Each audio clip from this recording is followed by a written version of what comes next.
Hi, I'm Crystal Roberts, and this is Dirt and Drive. My husband and I moved onto this property about a year and a half ago, and we very quickly realized something. It's one thing to dream about having land, but it's another thing entirely in order to be able to afford to keep it. We had this vision for what we wanted to build here, something slower, more intentional, something that felt real, but reality hit really fast.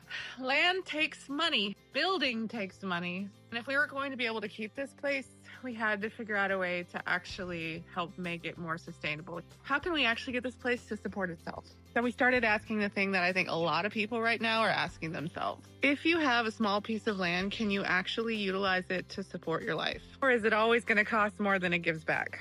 So I looked at everything. Should I make sourdough? Should I have a farm stand? Can I grow produce and sell it? Can I grow flowers and sell them? What are some ways that I can actually make this property sustain us and pay for itself while completing our mission of getting back to more sustainability? And the funny thing is, the answer was something I was already doing.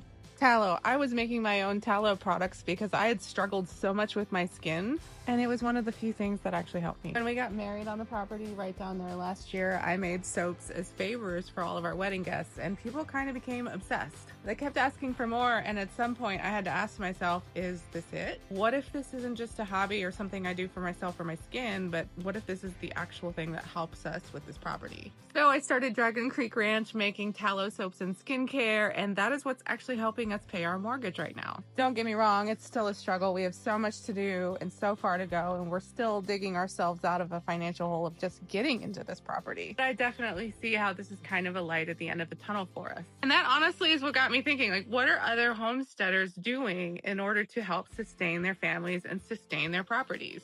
Not the picture perfect version, but the reality of actual homesteading, even if it's on a small portion of land, that people are doing in order to help themselves in a day where it's really a struggle out here. I definitely don't have it all figured out. We're still building this. We're starting from scratch. I don't know everything. I'm still learning. And I know there are people out there, farmers, homesteaders, business people that have already walked this path and are successful. So this podcast is all about me learning from them. I really want to learn, how do you actually make money from a homestead? What works? What doesn't? And what would you do differently if you had to start over? Because I believe this matters. And I think more people are starting to ask, how can I use what I have to build something to support my family? How can I get a little more independent, a little more grounded, a little more resilient? So this is Dirt and Drive.